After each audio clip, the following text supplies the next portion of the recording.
GNSS అమర్చిన private వాహనాలకు హైవేలపై 20 కిలోమీటర్ల వరకు ఉచిత ప్రయాణం. గచ్చిబౌలిలో రేవ్ పార్టీని భగ్నం చేసిన పోలీసులు.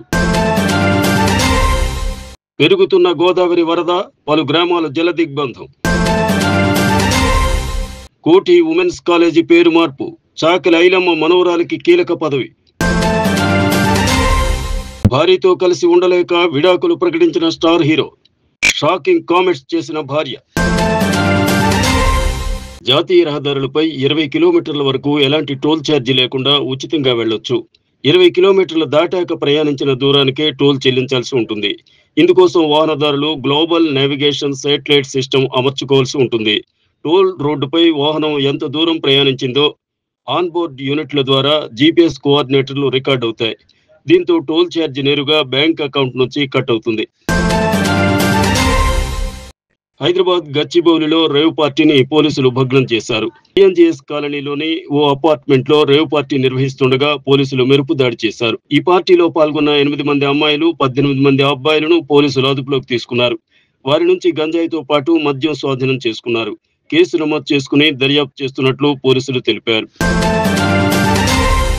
ఏపీలో గోదావరి మహోగ్ర రూపం దాల్చుతోంది. భారీ వర్షాలతో గోదావరి వరద ఉధృతి అంతకంతకు పెరుగుతూనే ఉంది. జిల్లాలోని కుక్కునూరు, వేలేరుపాడు మండలాల్లో గోదావరి వరద పెరుగుతోంది. వేలేరుపాడు మండలం రుద్రంకోటతో పాటు పలు గ్రామాలు జల దిగ్బంధంలో ఉన్నాయి. వెంటనే అప్రమత్తమైన అధికారులు ముంపు వాసులను దాచారంలోని పునరావాస కేంద్రాలకు అధికారులు తరలించారు. గోదావరి, శబరి నదులకు వరదపోటు ఉండడంతో గంట గంటకు పెరుగుతున్న వరదతో ముంపు ప్రాంత ప్రజలు తీవ్ర భయాందోళనకు గురవుతున్నారు. కోటి ఉమెన్స్ విశ్వవిద్యాలయం పేరు మార్చనున్నట్లు సీఎం రేవంత్ రెడ్డి తెలిపారు.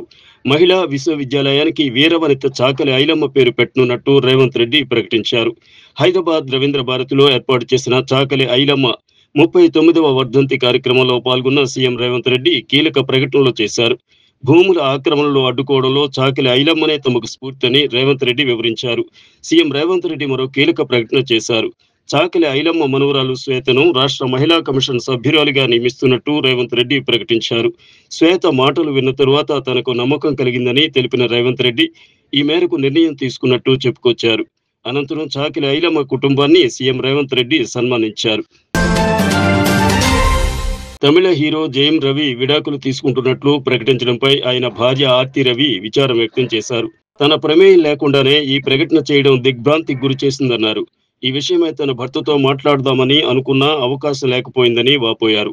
తన వ్యక్తిత్వంపై తప్పుడు ప్రచారం చేస్తున్నారని, ఈ క్లిష్ట సమయంలో పిల్లల సంరక్షణపై దృష్టి పెడతానని చెప్పారు.